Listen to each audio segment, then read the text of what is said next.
Well, this is just into the newsroom. The Trump administration now ratcheting up its battle against Mexican drug cartels and violent transnational criminal organizations.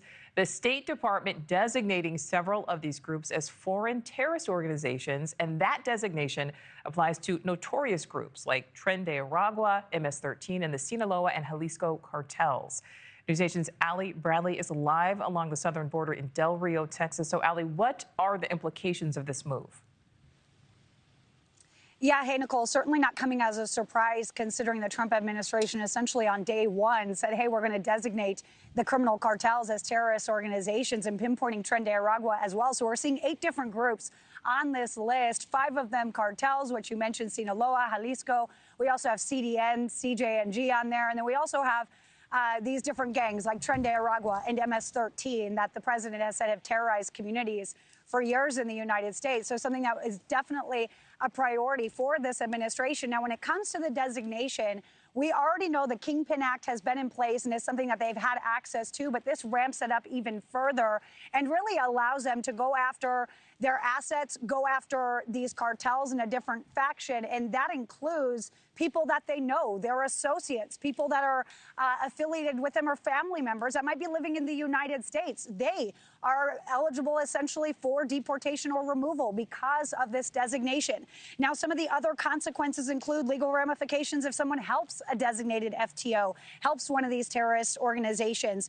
It also has ramifications for them if they're trying to create transactions with their assets through banks. So they expect the Treasury Department to get involved here as well and go after their assets. So that is one of the priorities for this administration, is to really dismantle these criminal organizations. And Nicole, we know that the DEA has said the cartel is present in all 50 states. So that's going to give them more kind of power to move within the country as well and go after these cartels that are kind of hiding out and utilizing these communities as a kind of safe haven. So that opens up a door for them to do that. And we can expect to see this designation go into place as early as tomorrow. Nicole. All right, so as early as tomorrow. And then, Nichole, there's another change.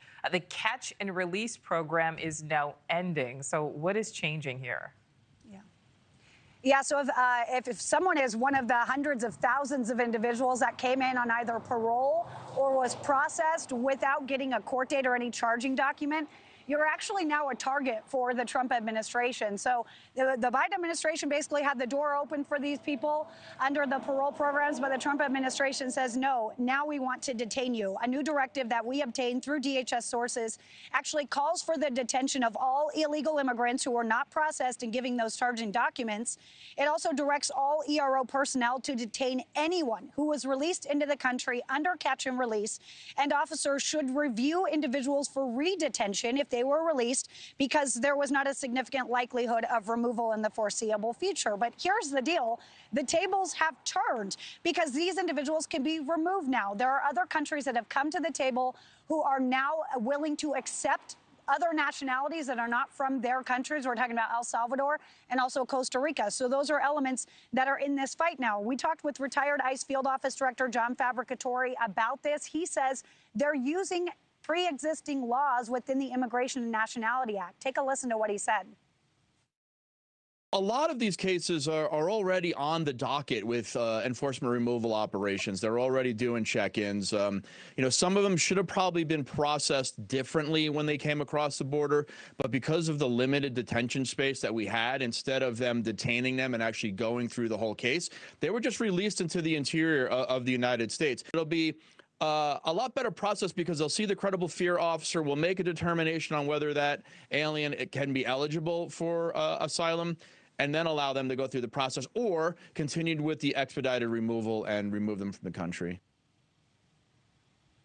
Okay, so now, Nicole, this impacts about 1.5 million people in just the parole programs alone. We're talking about the CHMV parole program under the Biden administration that allowed nearly 500,000, or over 500,000 people, rather, under CHMV. That's Cuba, Haiti, Nicaragua, and Venezuela that were allowed in. CBP1 app, there's about 1 million individuals that will be kind of reviewed under this directive as well. Thanks for watching. Go to joinnn.com to find NewsNation on your screen. And don't forget to click the red subscribe button below to get more of NewsNation's fact-driven, unbiased coverage.